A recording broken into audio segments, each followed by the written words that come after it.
watching Saki News Yugi. Yes buterevu nkwaniriza nyi wano ku Saki News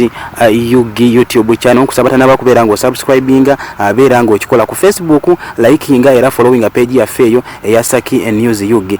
Ennaku z'omwezi ziri 21 omwezi gwa January omwaka 2022 era nga olwo lunaku lwatekebwawo okubeera nga luwulirwako emisango egivunaanibwa Pastor Aloysius Bugingo era nga ono yasumba ekanisa ya House Prayer of Ministries eno esangibwa Makerere Kikoni awamu ne mukyala we Susan Makula Nantaba era nga abavunaana simala nnyo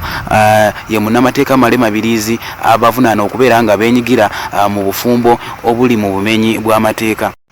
Munnamateeka ono Alemddeko agamba nti ennaku z'omwezi nga 7 2021 December omwaka oguwedde mu bitundu by'e Kawuku Akatabi Town Council mu district y'e Wakiso mu nkola eya customary law omusumba Bugingo yasobola okubeera nga ayanjulwa omukyalo ono Susan Makula mu maka g'abakadde be ng'ate mu mbeera y'emu nti nga yali yasaba okubeera nga afuna empapula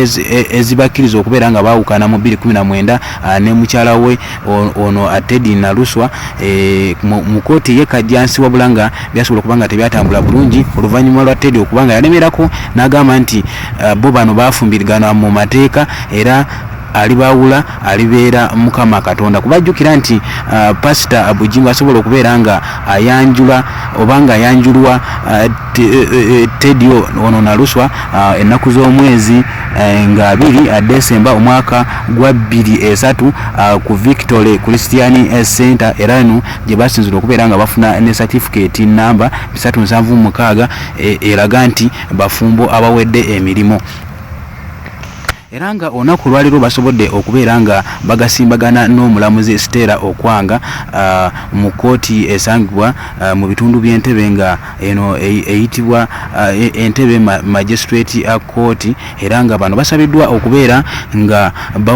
bawaayo miliyoni 3 ez'omubuliwo era buli omu that is Pastor Bugingo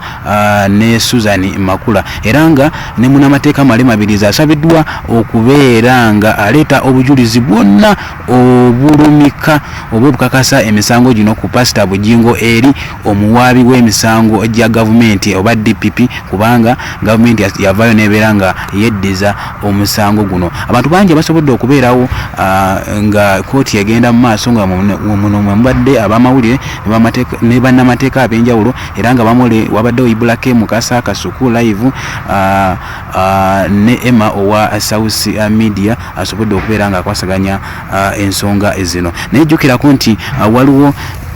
abamu kwabo abeetaba ku mikolo gino egya Susan nga ayanjula Pastor Bugingo omwali Katolu Bwama yavaayo n'ategeeza nti ye emikolo gye yagendako gyali gyakumanyagana ate ye Pastor Professor Simeoni Kayuwa yategeeza nti ye bali bamuyise kubeera nga asaba oba nga asabira oba okuwa emikisa emikolo gyali gigenda mu maaso wabula tekwali kwanjula. Kakati nno tujja kubeera nga tukomawo nga tukutuusaako byonna ebinaaba bigenda mu maaso kubanga ye Pastor Bugingo ne Susan Makula bavuddeyo ne babeera nga beegaana emisango gino nga bagamba nti obufumbo bwabwe buliwo mu mateeka saate nga jukira nti musemateeka wa Uganda agamba nti singa omuntu yenna yenyigira mu bufumbo obutali mu mateeka okusinziira ku Marriage Act section number 20 avunaanibwa era ayinza okusibwa emyaka egitasukka 5. So kati nga bamaze okubeera nga bafuna court bail kati katulinde ensalawo y'omulamuzi mu maaso awo nti eiza oba banaasibibwa oba banalekebwa nga balya butaala. Nkusabatana okubeera nga subscribinga abeera nga okikola nze Sali Saki mwiraba.